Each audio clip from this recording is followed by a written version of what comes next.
So here's one that's really interesting that I'd like to talk about. So who feels post-game depression?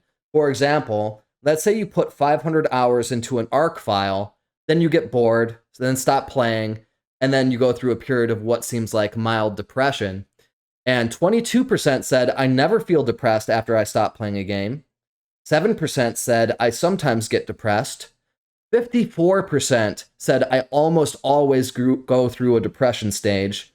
And then 13% said, it depends on how long I played the file.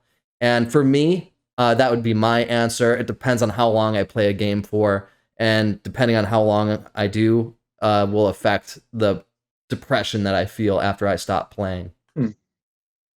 Man, video game people are some sad motherfuckers. So I'm guessing you never feel depressed after you stop playing a game?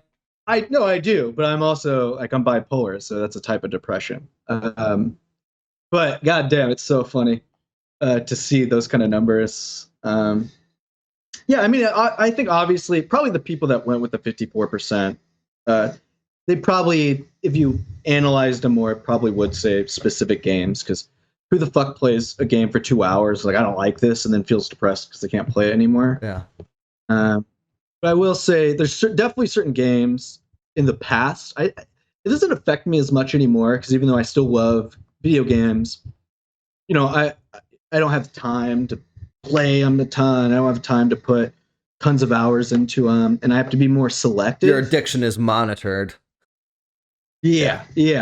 I can only get one dose of heroin a day, as opposed to being able to just fucking wrap up the vein and fucking shoot all the time. Yeah. But definitely certain games. Yeah, Arc is a big one for me, man, because like you just imagine that first time you start an Arc file, you wake up on the beach on the island, and then 500 hours later you're on Ragnarok. You got a bunch of gigas that you've bred. You've killed a bunch of bosses, and it just starts getting kind of monotonous and grindy and boring, and then you stop playing. And then you have this hole in your life and that's missing, where you used to log on to Arc and you'd have the stuff to do and be fun. And then like just one day, all that effort, all that time and thought and care that you put into that file is just gone. It's obsolete. You don't enjoy it anymore. And like I go through a mild depression. It probably takes me a couple weeks after I stop a file to recuperate from that. And in programming, they call it dark programming. Or evil programming, whatever you want to call it, and it takes advantage of the reward systems that people inherently have in their brain. Mm-hmm.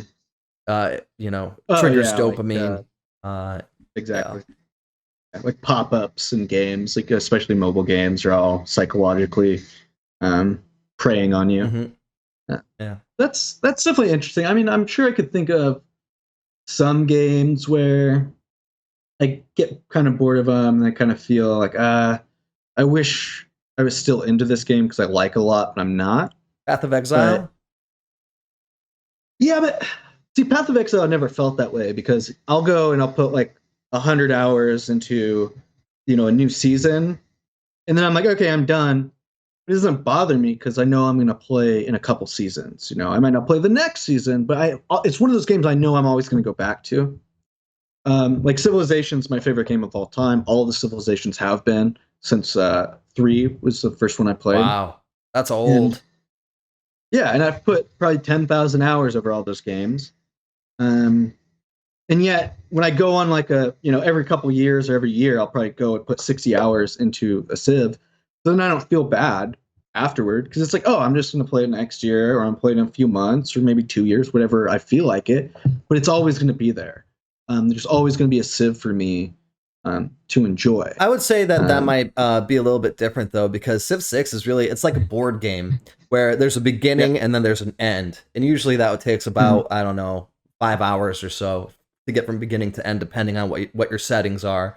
So, like, you don't have that built up amount of time and effort in a single file that goes to waste, I guess. Yeah. And my skills translate anytime I play it, everything I learned. Yes. Oh, actually, I do have one, though, that really sticks with me.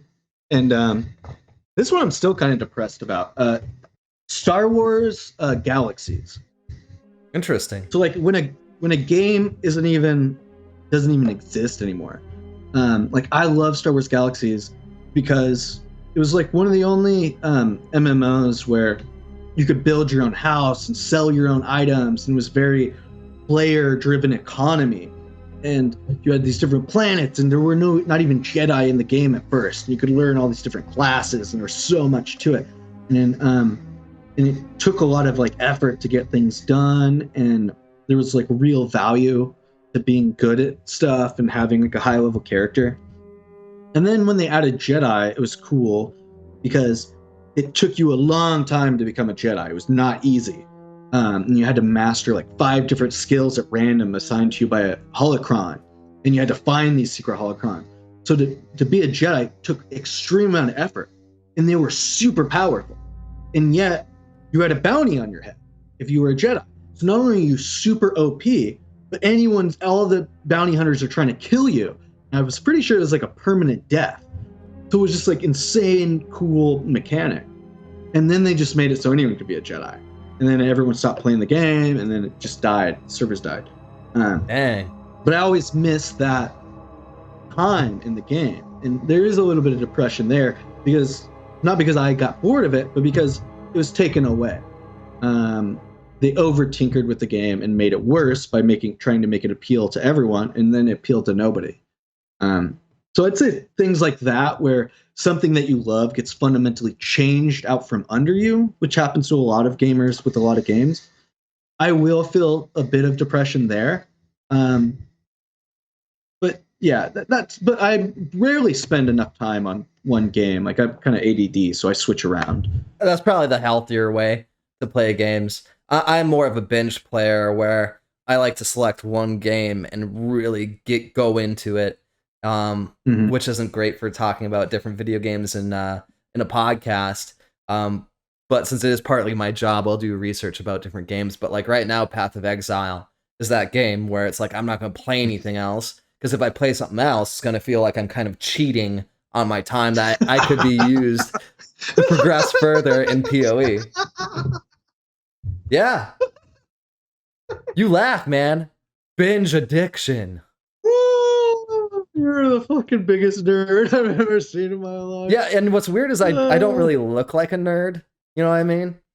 So I think people would be surprised at how nerdy I am. Like I'm learning computer programming and shit. Like I'm cheating on my video game. Well, not cheating on an emotional level, but cheating on a performance level, I guess. I don't care. It's so funny to just even say that. And mean it. Yeah, I mean it. 100% I mean it. Oh my God.